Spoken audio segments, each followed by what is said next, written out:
Hey everybody, my name is Corpsi, and this video is brought to you by...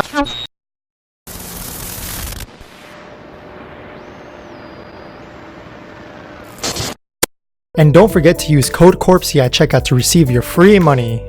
Now, on with the review.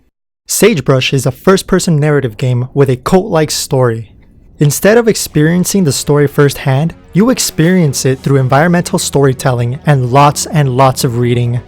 This is what is called a walking simulator, similar to games like Dear Esther and Gone Home. It's sort of the evolution of point-and-click adventure games.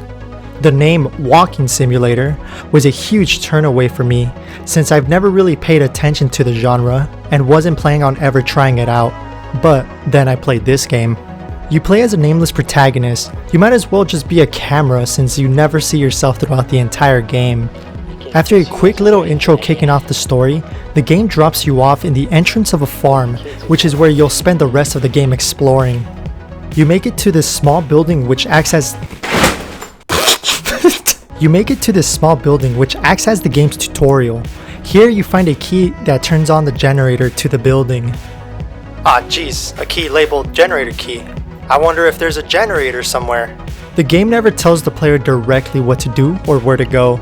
You just have to pay attention to your surroundings in order to discover how to open up the multiple areas in the game. There's the community hall, rectory, chapel, cleaning room, and there's even a mine in the game. You're forced to look through every nook and cranny to find puzzle items and notes in order to progress. This game doesn't automatically open new areas to you once you do something scripted. As a matter of fact, there's close to zero scripted sequences. The world feels real. All the pieces to beat the game are there from the start, and it's up to you to put the pieces together to reach the end. You have to read every memo to truly understand what's happened in this place. Yes, this means there's a lot of reading in this game. Everything you read feels realistic.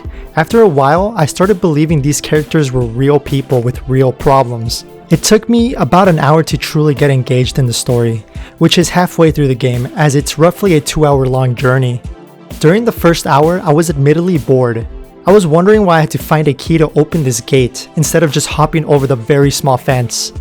I was also trying to find at least one tree that had collision detection, which there was none. Also, why do you have to hear every door close no matter how far away you are from the door?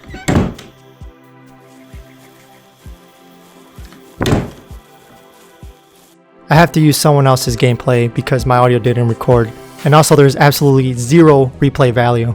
When you beat the game once, you already know what to do, where to go, and how the story ends, so the only real reason to replay the game is to show a friend, I guess? Anyway, throughout Sagebrush, you can find tape recordings that have the accounts of a woman who was indoctrinated by the cult. The voice acting is believable. It truly sounds like a real person in the recordings. Sarah Burns, the voice actor of most of the recordings, did a really good job convincing me of her character. Viola was one of the most faithful among us. If Anne was like the mother of the flock, Viola was the older sister. I remember one lecture she gave the children on the nature of hell that was so vivid, so unflinching, it had the kids in tears. I told her she was scaring them, and she said, "Good, they should be scared." Everyone else did a convincing job as well, but Sarah definitely stood out, especially since you hear her voice more than anyone else. The game tries to be creepy with its use of religious imagery and locations. Like in the underground mines, here is where the game succeeds in atmosphere. Even though I knew there was no threat in the game, I still felt some semblance of unease. This is until all immersion was broken. Oh no, I'm stuck! I stepped in a piece of gum and I can't move! The mineshaft elevator is coming down! Oh no!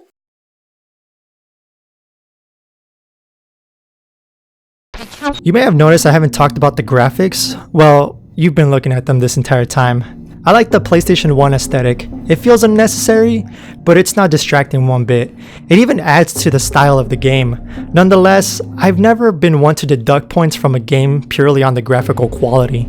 The overall experience of the game is go here, read stuff, find out where to go next, and go there.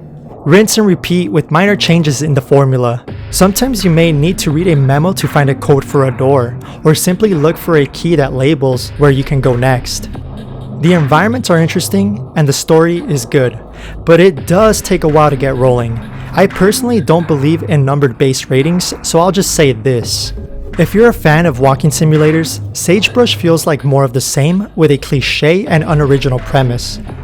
I've never played a walking sim before, but I can see why people are into them.